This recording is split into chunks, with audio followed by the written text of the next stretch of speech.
अकबर की एक पत्नी हुई ताज बेगम। वो ताज बेगम ने जब पहली बार ठाकुर जी को देखा, ठाकुर जी को देख करके वापस चली गई, लेकिन उसको ज्वर चढ़ गया। अब तो 24 घंटा ठाकुर जी की याद में रोती रहती है। तब अकबर से आज्ञा लेकर, बड़ी लंबी बड़ी कथा है, उतनी बड़ी तो नहीं, पर अकबर से आज्ञा लेकर के ताज बेगम वृंदावन आ गई हमेशा के लिए। और वृंदावन में आकर के ठाकुर जी के बस दर्शन की लालसा में घूमती रहती। कोई उसको मंदिर में नहीं घुसने देता। क्यों? वो मुसलमान है, इसको कैसे जाने देंगे भीतर? पता नहीं किस भाव से आई है, किस कामना से आई है। दर दर भटकती और यही पद गाती थी। ये ताज बेगम का ही पद है। नंद के कुमार कुर्बान तेरी सूरत पे, वृंदावन छोड़ अब कहीं भी न जाऊंगी। सुनो दिल जाने मेरे दिल की कहानी, तेरे हाथ हूँ बिकानी, बद नाम भी सहूंगी। सुनो दिल जानी। ताज बेगम के चरित्र में ऐसा वर्णन आता है कि ताज बेगम को मंदिर नहीं जाने देते थे, तो मंदिर से दर्शन करके आने वाले लोगों से ताज बेगम पूछती थी, आज कैसा श्रृंगार किया है, कैसा रूप बनाया ठाकुर जी ने, कैसे वस्त्र पहने, कैसे पोशाक पहने। एक बात सुनो, मैं बहुत सत्य घटना बताऊं। मंदिर में जाने से पहले 4-5 बातें सोच के जाया करो। आज ठाकुर जी की पोशाक ऐसे रंग की होनी चाहिए, आज ठाकुर जी की गले की माला ऐसी होनी चाहिए, आज ठाकुर जी के मत्स्याकृत, मयूराकृत या फिर मकराकृत कुंडल होने चाहिए।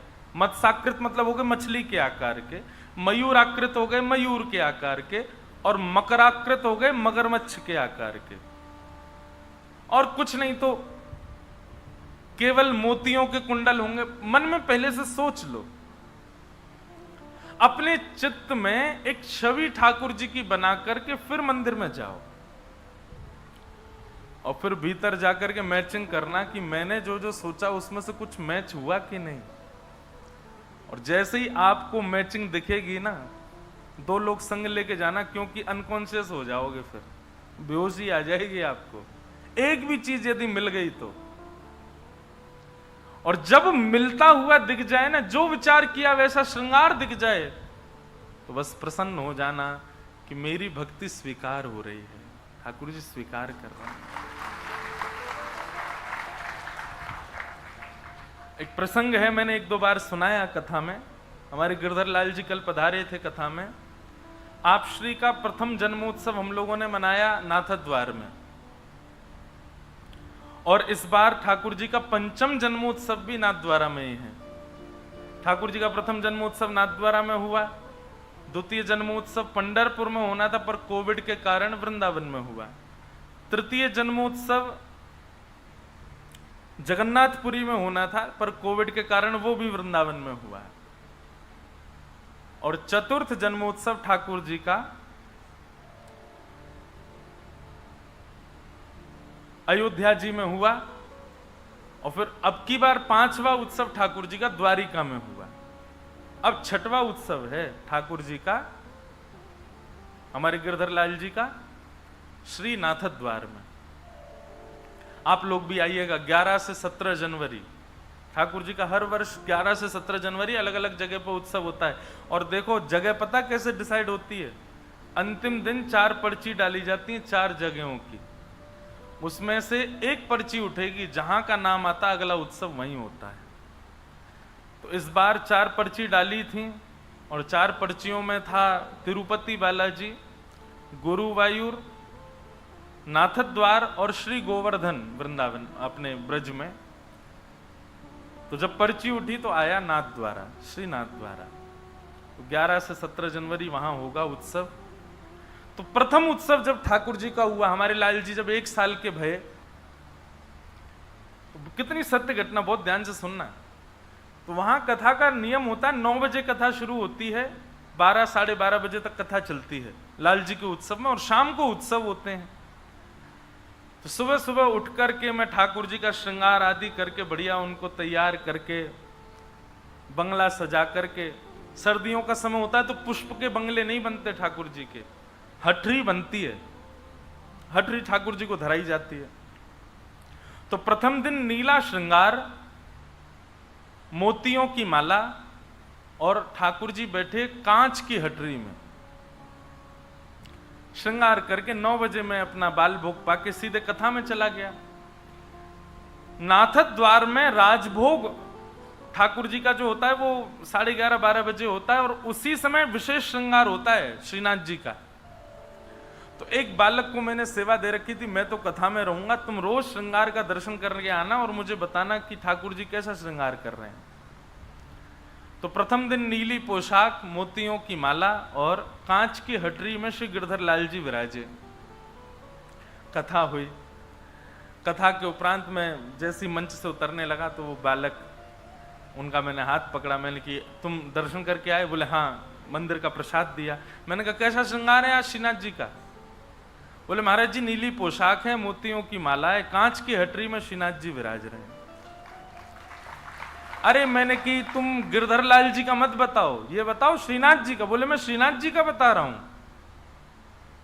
मैंने कहा सच बताओ श्रीनाथ जी का श्रृंगार है? बोले हाँ। तो प्रथम दिन इतना आनंद हुआ, लेकिन वहां नियम है कि राजभोग के बाद फिर हटरी आदि जो है वो बढ़ा देते हैं, तो शाम के दर्शन में दर्शन नहीं होता। मैं शाम को जाता था तब ठाकुर जी सहज भाव से मिलते थे। मैंने कहा लाल जी बड़ी कृपा करी, आज तो आपने हमारी सेवा स्वीकार कर ली है। दूसरे दिन मैंने ठाकुर जी का, श्री गिरधर लाल जी का श्रृंगार भयो, और हमने घटा का श्रृंगार किया। घटा का श्रृंगार कैसा होता है? पिछवाई भी उसी रंग की, पाग भी उसी रंग की, पोशाक भी उसी रंग की, मुजरी भी उसी रंग की, मसनद भी उसी रंग की, चौकी का जो नीचे की ठाकुर जी की गद्दी होती वो भी उसी रंग की, नीचे खंड सब एक ही रंग होगा ऊपर से नीचे तक। केवल ये सांवला सांवला दिखेगा, बाकी कुछ नहीं दिखेगा। उसको घटा का श्रृंगार कहते हैं। तो हमने बैगनी घटा का श्रृंगार किया श्री गिरधर लाल जी का। पूरी सब घटा बैगनी बैगनी बैग, सब जगह बैगनी से। बोले तो थोड़ा पर्पल टाइप का घटा थी। श्रृंगार करके मैं चला गया कथा करने। कथा करके मुझे लगा एक दिन मैच हो गया। दूसरे दिन जब उतर करके गए तो हमने उससे पूछा, मैंने हाँ भाई आज श्री ठाकुर जी का श्रृंगार कैसा? अच्छा वो गिरधर लाल जी का दर्शन बाद में करता था, मैं लाल जी श्रीनाथ जी का दर्शन बाद में करता था। उसको भी नहीं पता होता था कि श्री गिरधर लाल जी का श्रृंगार कैसा। मैंने पूछा, मैंने कहा आज कैसा श्रृंगार श्रीनाथ जी का? बोले महाराज जी आज तो बैगनी घटा है पूरी। और उसने जब बैगनी घटा बोली, आप विश्वास नहीं मानेंगे, मेरे हाथ पांव कांपने लगे। मैंने कहा सच में बैगनी घटा है? बोले हाँ। अब तो नेत्रों में सजलता होने लगी, मानो ऐसा लगने लगा कि अब कोई बात ना करे मुझसे, मैं एकांत में थोड़ी देर रहूं। वो एक अलग प्रकार का आनंद है, नेत्रों से आंसू भी निकल रहे हैं, कुछ बोलने की इच्छा भी हो रही है, पर मौन रहने का मन भी हो रहा है, और एक अजीब सी घबराहट हो रही है, लेकिन प्रसन्नता भी। वो वर्णन नहीं कर सकता मैं उस स्थिति का। तीसरा दिन, अब मुझे लग रहा था कि ये तो रोज मिलता है कुछ ना कुछ, पर आज मैं ऐसा श्रृंगार करूंगा कि कुछ मिलेगा ही नहीं। तो हमने ठाकुर जी को मल्टी कलर ड्रेस पहनाई, बहुत सारे कलर मिक्स उसमें। तो उसमें लाल, पीले, हरे, गुलाबी, बैगनी सबकी ठाकुर जी को बढ़िया बाघा धराया, उसी का श्रृंगार किया। पीछे की घटा भी ऐसी बना दी, सारा श्रृंगार कर दिया। श्रृंगार करने के बाद श्रृंगार पूर्ण हो गया, तब मैंने कहा कुछ और बढ़ा दूं कि आज देखूं कि मैच होगा कि नहीं। तो हमने असमय में, मतलब कोई नियम नहीं था, श्री गिरधर लाल जी को सेहरा पहना दिया, दुल्हा बना दिए श्री लाल जी अपने। और कथा करने गए। अब कथा में मन मेरा कम लगे कब पूरी हो, मैं उससे पूछूं आज कैसा श्रृंगार। तीसरे दिन मैं भागवत जी से उतरा, प्रणाम करके सीधे भागा उसको। मैंने सुन इधर आ, सही बता आज ठाकुर जी का श्रृंगार कैसा है? उसने कहा आज ठाकुर जी ने, श्रीनाथ जी ने लाल पोशाक पहनी है। तो लाल पोशाक सुनते ही मैंने कहा अब मैचिंग नहीं हो रही। बोले महाराज जी लाल पोशाक पहनी है और ठाकुर जी ने स्वर्ण के आभूषण पहने हैं। मैंने कहा आज तो मिला ही नहीं श्रृंगार। ठाकुर जी ने कानों में मयूराकृत कुंडल पहने हैं और आज ठाकुर जी ने लाल पाग और उस पर सेहरा पहना है। अब जैसे ही उसने कहीं सेहरा पहना है, मैं कम से कम 10 मिनट तो बिना संगीत के नाचा। अब वो क्या हो गया? मैंने कि बस अब जो हुआ मैं जानूं या वो जाने। मोहन से दिल क्यों लगाया है, ये मैं जानूं या वो जाने। तब से मेरा ये नियम है, मैं कहीं भी जाता हूं ना, थोड़ा कुछ तो सोच के जाता हूं पहले से। लेकिन इसमें एक बात है, आपके दर्शन की उत्सुकता इतनी बढ़ जाएगी क्योंकि आप पहले विचार कर चुके हो कि ऐसा कुछ श्रृंगार होगा। तो आप जैसा दर्शन करोगे ना, वो भूल नहीं सकते आप उस दर्शन को। दूसरी बात, अगर कहीं से भी मिल गया आपका मन का भाव तो अत्यंत प्रसन्न, बस अभिमान मत आने देना चित्त में। और तीसरी बात, यदि आपका श्रृंगार जो जैसा विचार किया ना मिले, ठाकुर जी से ना मैचिंग खावे, तो फिर बहुत रोना भी आ सकता है, तो बहुत निराशा भी हो सकती है। इसलिए अत्यंत उत्सुकता वो हो जाए तो अभिमान मत करना, और बहुत कष्ट हो तो रोना नहीं, तैयारी बना के जाना, लेकिन करना जरूर, मेरी कही ये बात। और ये पता, सब जगह कुछ ना कुछ किया करो। अपने गुरुदेव से मिलने जाओ तो मन में विचार करो, आज अगर गुरुजी ने ऐसा कुछ किया तो समझ जाऊंगा कि मुझसे प्रसन्न है। कई लोग हैं वो हमारी कथा सुनते हैं और कथा लाइव ही सुन रहे हैं अपने घर बैठ के, वहीं से सोचते हैं आज महाराज जी ने अगर हमारा नाम बोल दिया मंच से कथा कहते कहते। फिर एक कोई मुझे मिले तो बोले महाराज जी हम पहले ही सोच के बैठे थे, आप आज आपने ऐसा बोला तो हम समझ जाएंगे ठाकुर जी प्रसन्न है, और आपने तुरंत ही बोल दिया। मैंने कहा भाई मैं मुझे कोई पता नहीं चली थी कि तुम सोच रहे हो, ये तो ठाकुर जी बुलवाते। पर इस प्रकार का स्वीकारीकरण आपकी भक्ति की पुष्टता को प्रमाणित करता है। ताज बेगम वो मंदिर नहीं जा पाती है, पर नित्य आने वाले दर्शनार्थियों से पूछती है कि श्रृंगार कैसा है ठाकुर जी का, और जैसा जैसा लोग वर्णन करते हैं वैसी छवि अपने चित्त में बनाती है। ये करते करते ताज बेगम को महीनों बीत गए। वो रोज सुन सुन करके ठाकुर जी की छवि चित्त में बनाती है और उस वहीं दर्शन करती है। एक दिन ताज बेगम ने सोचा, हर बार तो मैं सबसे सुनती हूं, आज मैं खुद ही श्रृंगार करती हूं और फिर पूछूंगी। तो आज ताज बेगम ने अपने हृदय के ठाकुर जी का खुद ही श्रृंगार किया। ऐसी पोशाक है, ऐसी माला है, ऐसी पाग है, ऐसे कानों के कुंडल हैं। अब वो जब गई, ये प्रेरणा मैंने ताज बेगम से ली, तो वो गई और जाकर के मंदिर के बाहर खड़ी हो गई, अंदर तो जाती नहीं है। तो जैसे निकल करके उनसे पूछती है, आज ठाकुर जी का श्रृंगार कैसा? बोले आज तो ठाकुर जी ने लाल पोशाक पहनी है, स्वर्ण के आभूषण पहने हैं, ऐसी पाग पहनी है, यहाँ पर थोड़ी पर हीरा लटका है, नथ बेसर पहनी है। अब ताज बेगम रोवे सो रोवे, क्यों? क्योंकि उसने अपने हृदय में भी ऐसे ही ठाकुर जी का श्रृंगार किया। स्थिति ये हो गई ताज बेगम की, अब ताज बेगम जो सोचती है ठाकुर जी वैसा ही श्रृंगार करते हैं भीतर, उसको भीतर जाने की आवश्यकता नहीं है। ताज बेगम को प्रवेश करने की आवश्यकता नहीं मंदिर में, वो जानती है कि आज ठाकुर जी का ऐसा श्रृंगार होगा। अब तो यह स्थिति हो गई कि ताज बेगम यदि सोच ले कि ऐसा नहीं ऐसे होंगे ठाकुर जी, तो वैसे ही बनेंगे आज ठाकुर जी भीतर। पुजारी जी और कुछ कर ही नहीं सकते, उससे बाहर जा ही नहीं सकते। यही स्थिति सूरदास जी की। सूरदास जी महाराज रोज वर्णन कर देते हैं ठाकुर जी के श्रृंगार का। एक दिन गोसाई जी ने कहा कि ये तुक्का मार देते हैं, इनको दिखता तो है नहीं, आंख तो है नहीं इनकी, इनको कैसे पता ठाकुर जी कैसे बने? तो ठाकुर जी को एक कौपीन पहना दी, गले में मोतियों की माला पहना दी, और कुछ पहना ही नहीं। आज ठाकुर जी निर्वस्त्र खड़े कर दिए। सूरदास जी से बोले, अब बताओ ठाकुर जी कैसे लग रहे हैं? बोले पीतांबरी बोल देना ये तो सामान्य बात है, ठाकुर जी पीतांबरी पहनते ही हैं।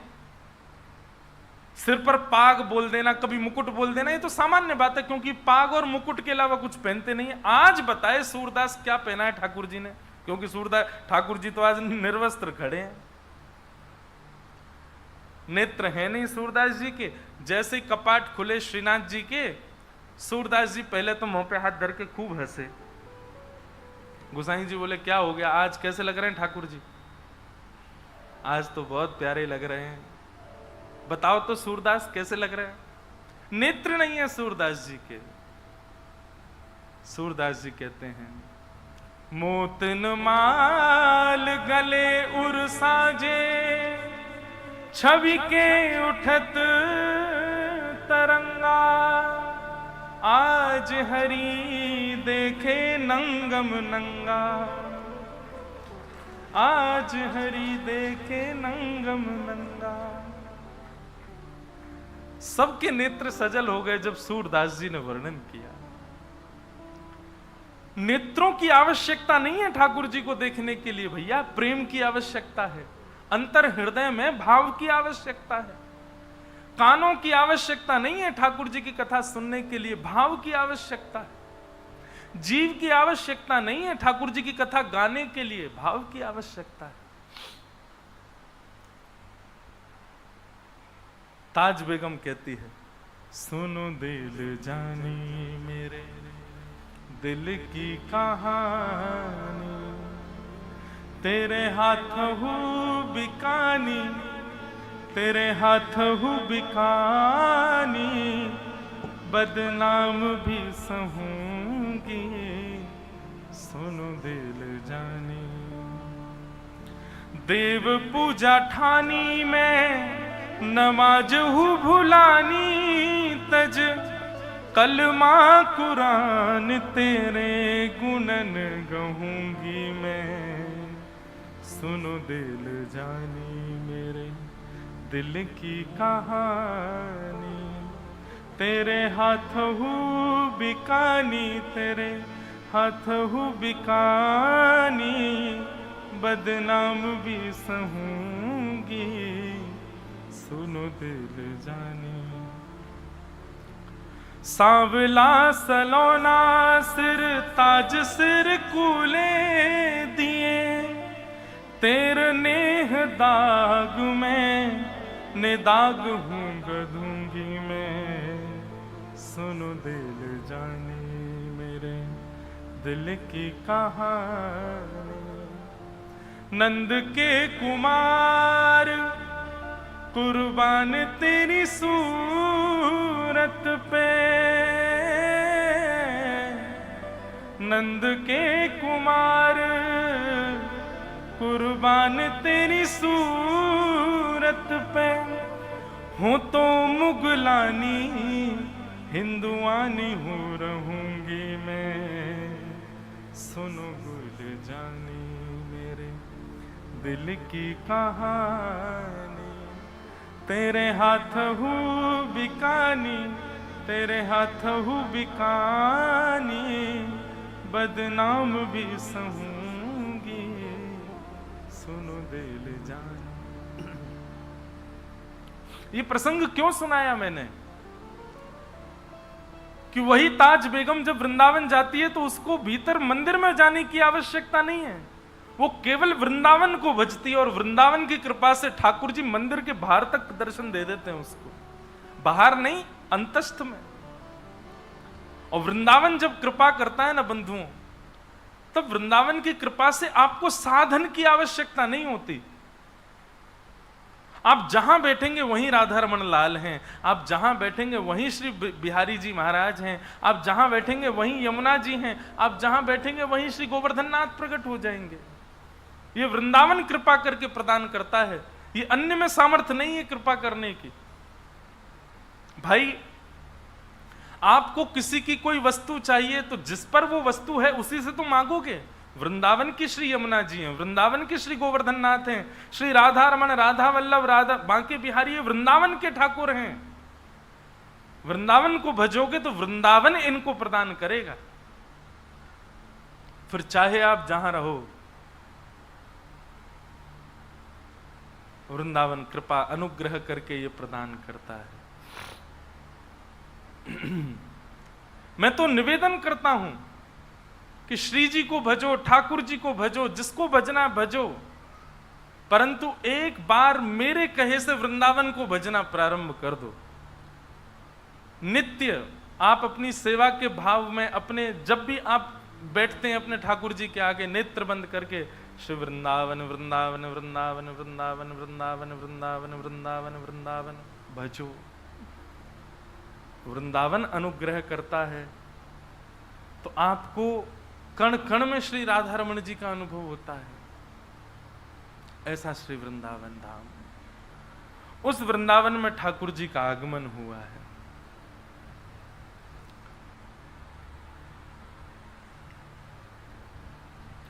ठाकुर जी वृंदावन पहुंचे और वृंदावन आकर के भगवान ने सबसे पहले अघासुर का वध किया। ये अघासुर जो था ये सर्प के रूप में आया था। ठाकुर जी ने जाकर के उसका वध किया और ग्वाल बालों का हरण करके ब्रह्मा जी ले गए। ब्रह्मा जी को ज्ञान उपदेश करके भगवान ने ग्वाल बालों को वहां से मुक्त किया। धनुकासुर नाम का दैत्य था, उसका वध किया बलराम जी ने। तत्पश्चात भगवान ने कालिया नाग का भी वध किया। कालिया नाग का वध तो नहीं, कालिया नाग को यमुना जी से दूर भगाया। तत्पश्चात भागवत में वेणु गीत का प्रसंग आता है, अत्यंत सुंदर।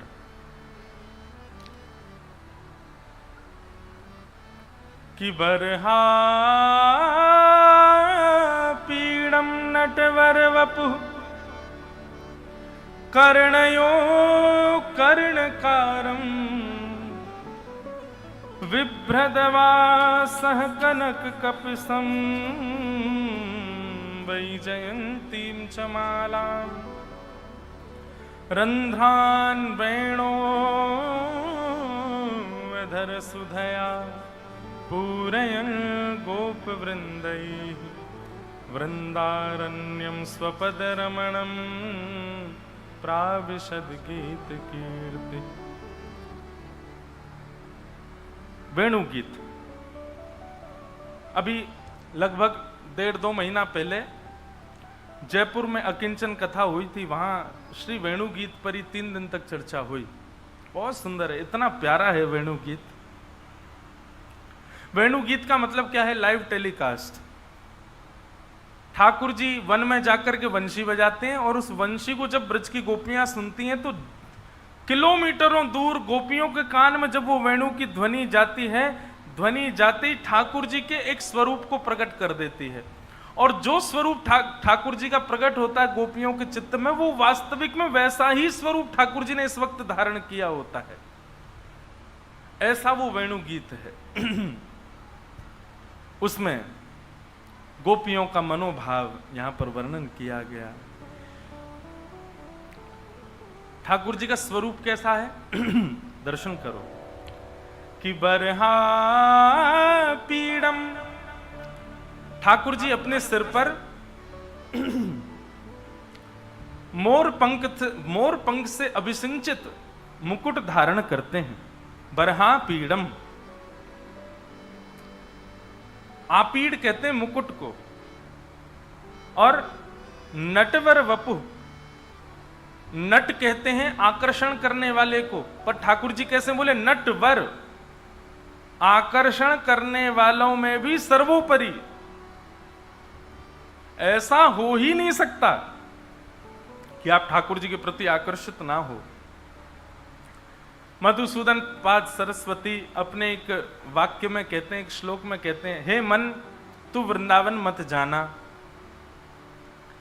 मन तो कहता मैं तो जाऊंगा। बोले अच्छा वृंदावन जाए तो वहां एक काम करना। बोले क्या? कुंज गलियों में मत जाना। बोले मैं तो जाऊंगा। अच्छा कुंज गली में जाएगा पर कुंज गली में कृष्ण को मत खोजना। मन कहता मैं तो खोजूंगा। तो मधुसूदन पाद सरस्वती कहते हैं अच्छा कृष्ण को खोज तो लेना पर कृष्ण का मुख मत देखना, उसके चरण देखते रहना। मन कहता नहीं मैं तो उनका मुख देखूंगा। बोले अच्छा मुख तो देखना पर आंखें मत देखना। मन कहता नहीं मैं तो आंखें देखूंगा। तो फिर अंत में मधुसूदन पाद अपने मन को ही धूर्त कहते हैं। बोले धूर्त तू फंसेगा अगर तू उसकी आंखों में देखेगा तो। क्यों? उन नेत्रों से ऐसा कुछ करेंगे कि फिर तू जीवन में कभी लौट करके नहीं आ पाएगा। तब मन कहता मुझे आना ही नहीं है, इसीलिए तो जाना है वृंदावन। मानो हम सबको चेतावनी दे रहे हैं, बोले वृंदावन जाओ, पर श्याम सुंदर को दूर से देख दाख के आ जाओ भैया। कहीं अगर ज्यादा समीप चले गए और कहीं ठाकुर जी ने अपनी चित्तवृत्ति तिरछी चितवन से आपकी ओर देख लियो, फिर कोई के है नहीं पाओगे, कोई और को देख नहीं पाओगे। लोग बाग कहते हैं निधिवन में रात में चले जाओ तो सुबह तक दिखना बंद हो जाता है, सेवा कुंज में रात में बैठ जाओ तो सुबह तक व्यक्ति पागल हो जाता है। किसी ने मुझसे पूछा इसके पीछे कारण क्या है। मैंने कहा भैया ठाकुर जी दिख गए ना जिन आंखों को, वो आंख किसी और को देखे ही नहीं पाएंगे, तो अपने आप अंधे हो जाओगे। और ये बात मैं नहीं कह रहा हूं, वेणु गीत में साक्षात गोपियां कह रही हैं। अक्षणवतां फलमिदं न परम विदाम सख्य प्रसूननु विवेशयतोर्वयस्यै वक्तं ब्रजेश सुतयोरणवेणुजुष्टं यैर्वानिपीतमनुरक्त कटाक्षमोक्षम्। अरे गोपियों, इन आंखों से केवल और केवल नंद नंदन को देखने में ही सुख मिलता है। इसलिए हम तो आज घोषणा कर रही हैं, उद्घोषणा कर रही हैं, जिनको भी ठाकुर जी ने आंख दी है और सही सलामत आंख दी है, आंखों में देखने की सामर्थ्य अभी भी यदि बची है, भली चश्मा लगा के देख रहे हो लेकिन देख तो रहे हो ना, देखने की सामर्थ्य यदि ठाकुर जी ने नेत्रों में प्रदान की है, तो गोपियां कह रही हैं उस प्रत्येक मानव को प्रयास करना चाहिए वो कैसे भी एक बार श्री कृष्ण को देख ले। क्योंकि अगर उनको नहीं देखा और जीवन उसने गवा दिया, मृत्यु को प्राप्त हो गया, तो उसने नेत्र पाकर के नेत्रों का साफल्य नहीं किया। मतलब आम मिला है तो भैया उसको खा लो, आम मिला है तो आम रस बना के उसको पी लो, आम मिला है तो उसका स्वाद ले लो। आप आम को सजाए धजाए रखे रहोगे, क्या होगा? बर्बाद हो जाएगा, कुछ दिन बाद खाने योग्य ही नहीं बचेगा। ठीक वैसे ही गोपियां कह रही हैं नेत्र मिले हैं, इन नेत्रों से श्री कृष्ण को देखने का प्रयास कर लो। ये जीवन बहुत कम है, यदि इस जीवन में आपने नेत्रों से कृष्ण को नहीं देखा तो गोपियां कहती हैं नेत्रों को पाने का साफल्य नहीं मिलेगा आप लोगों को।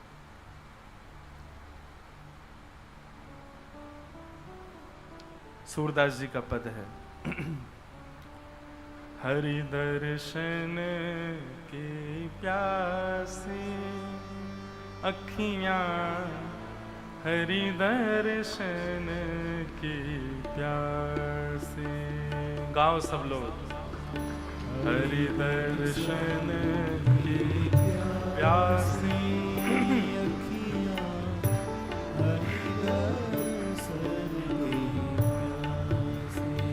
प्यासी, हरि दर्शन की प्यासी अखियां, हरि दर्शन की प्यासी,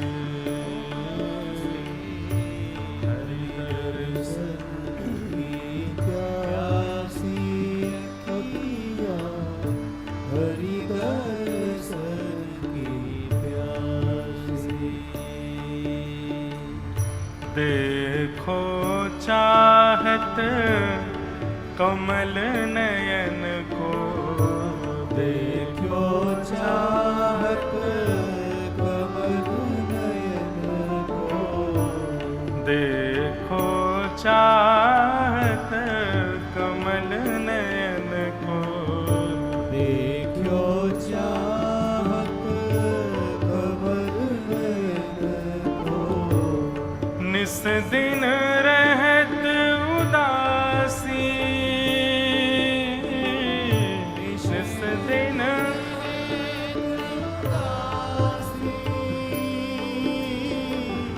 निस दिन रहत उदासी अखियां, हरि दर्शन की प्यासी, प्यासी हरि दर्शन की प्यासी अखियां,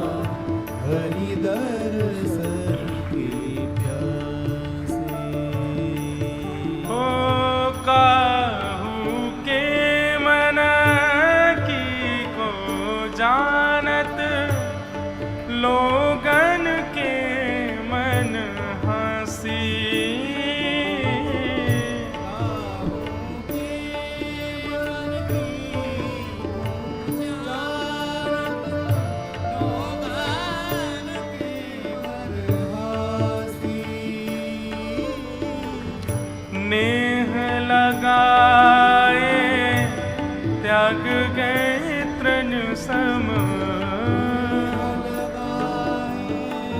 त्याग गए तृण सम, नार गए गल फांसी अखियां हरि दर्शन के प्यासे, प्यासे हरि दर्शन के प्यासे, अखियाँ हरि दर्शन के प्यासे, प्यासे हरि दर्शन के प्यासे, अखियां हरि दर्शन के प्यासे, प्यासे हरि दर्शन के प्यासे, अखियाँ हरि दर्शन के। श्री गिरधर लाल प्यारे की जय।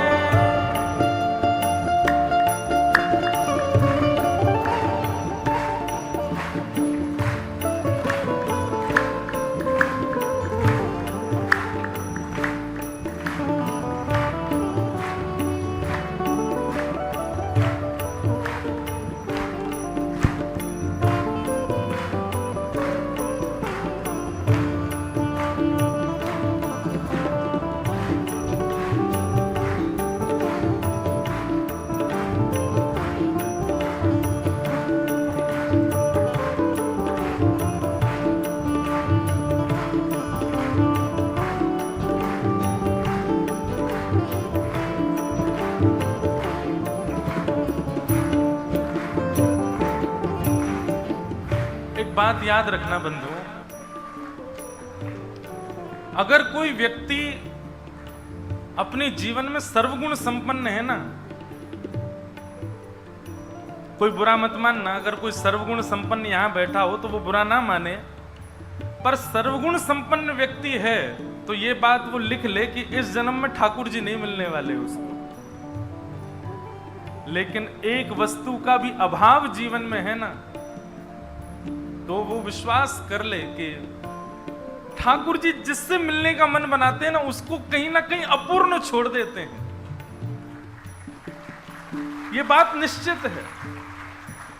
और इस संसार में जो किसी भी रूप में अपूर्ण है ना, वो अपनी पीठ थपथपा ले, अपने हृदय पे हाथ धर के विश्वास कर ले, ठाकुर जी ने उसको स्वीकार कर रखा है। कई बार कई लोग मेरे को ऐसे मिलते हैं। अभी उल्लासनगर मुंबई में कथा थी, वहां एक बालक मेरी कथा में आया। वो बालक जन्म से ही बोल नहीं सकता, अष्टावक्र की तरह उसका शरीर जगह जगह से टेढ़ा था, वो बिना व्हीलचेयर के नहीं चलता।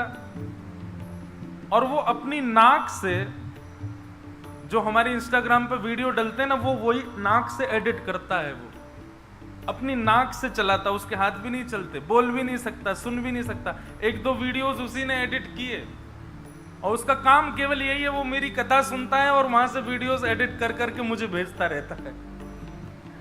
एक दिन वो मुझसे मिलने आया और उसने पत्र लिखा, और वो पत्र भी अपनी नाक से ही लिखा, फोन में। उसने जो बातें लिखी, उसने सब बातें लिखी, सब कहा, बोले महाराज जी मेरे को ठाकुर जी ने ऐसा बनाया, मैंने आपसे सुना कि भाई ठाकुर जी जैसा बना रहे हैं, ठाकुर जी से आई हर वस्तु प्रसाद होती है, मैं अपने तन को भी प्रसाद मानता हूं और प्रसाद कल्याणकारी होता है, ठाकुर जी ने मुझको ऐसा बनाया।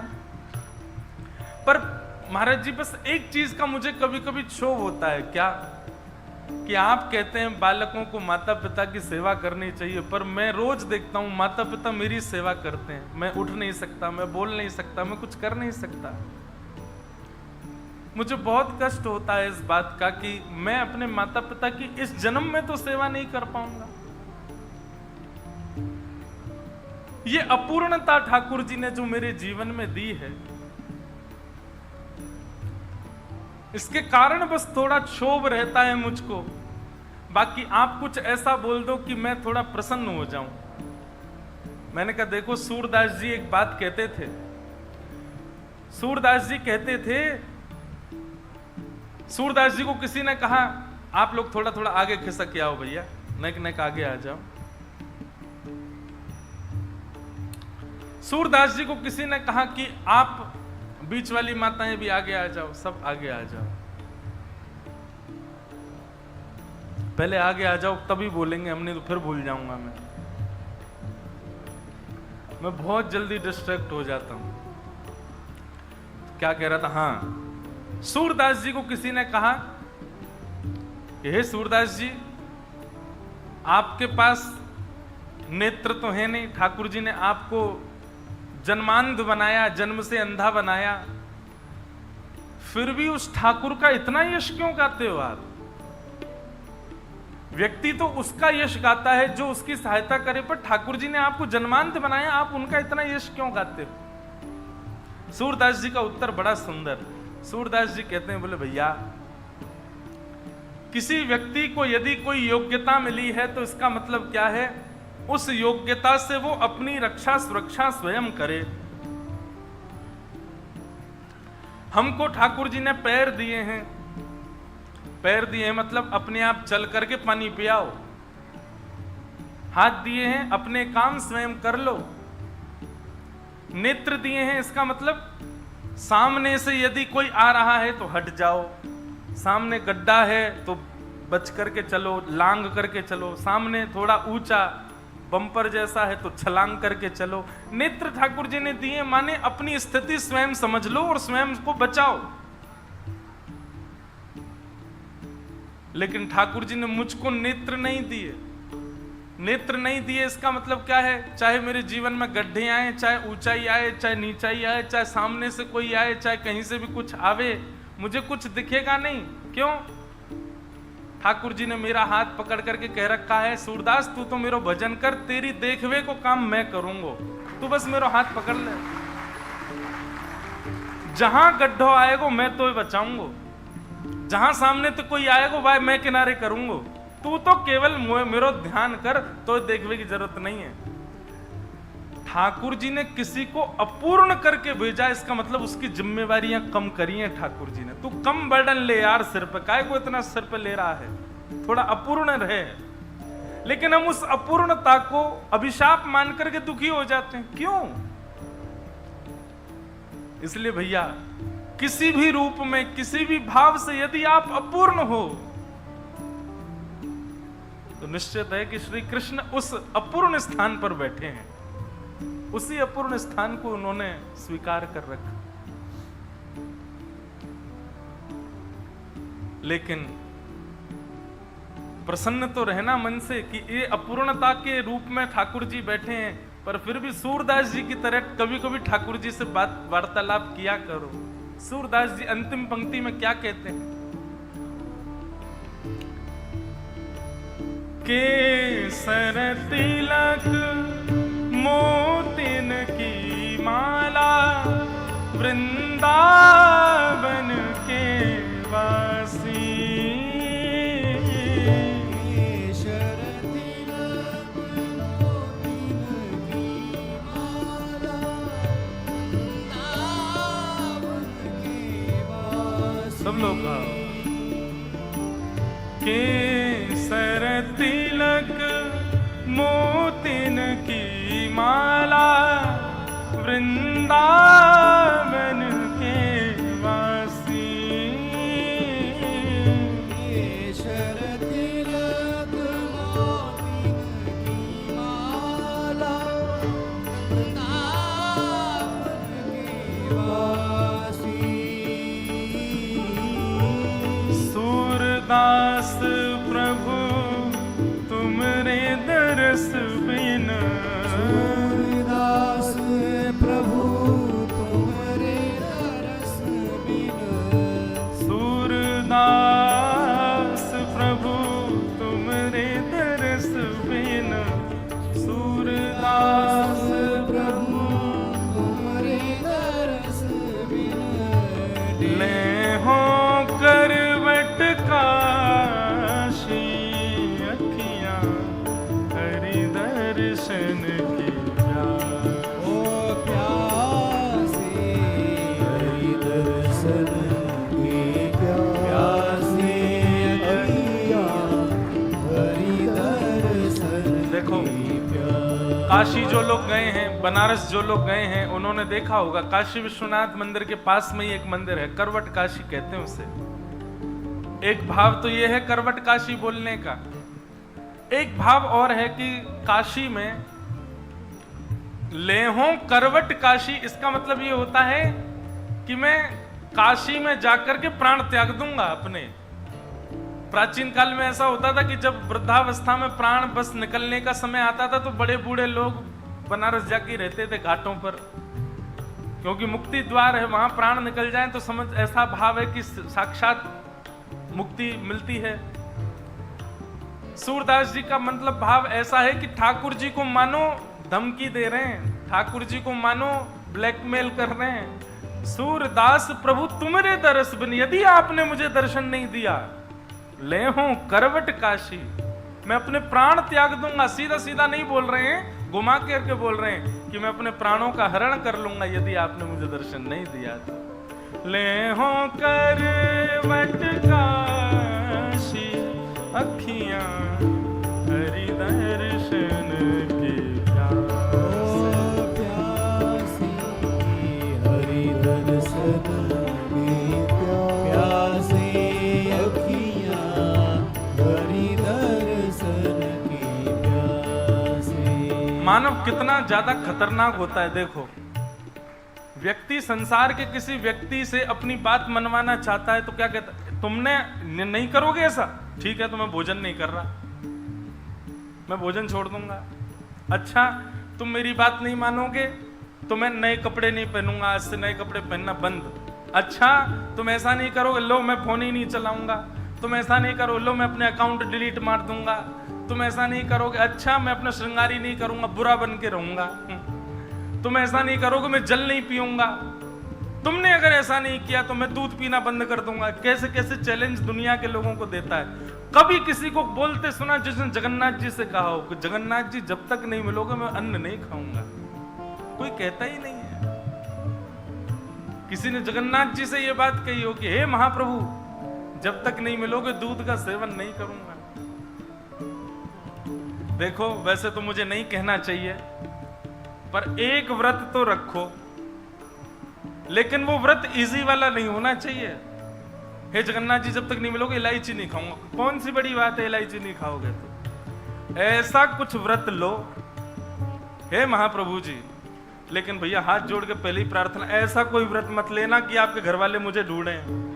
कहां ये व्यास, ये हमारे घर वालों को क्या कर गया है तो बता, पानी पीना छोड़ दिया उसने। कोई ऐसा व्रत तो रखो जिससे आप निभा भी सको और कहीं ना कहीं श्री जगन्नाथ जी को लगे कि यार ये देखो मेरे वजह से ऐसा कर रहा है। कुछ तो ऐसा भाव रखो। सबसे बढ़िया बताऊं, कर नहीं पाओगे यार।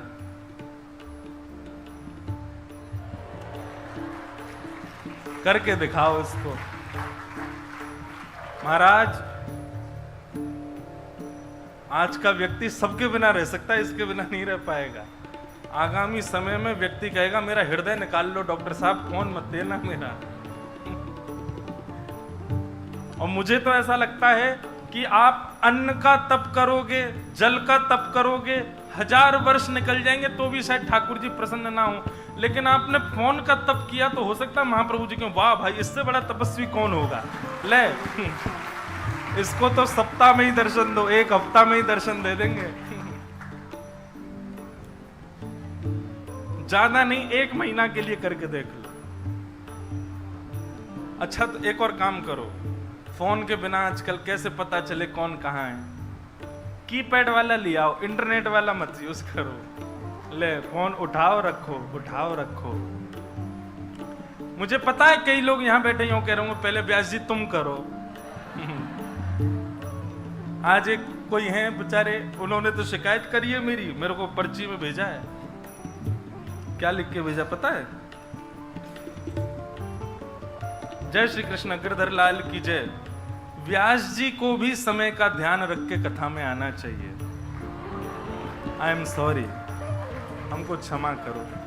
आप जो भी हैं, आपको हमने आधा घंटा रोज बैठवाया, हम 4 बजे का समय देके 4:30 आए, क्षमा करना हमको।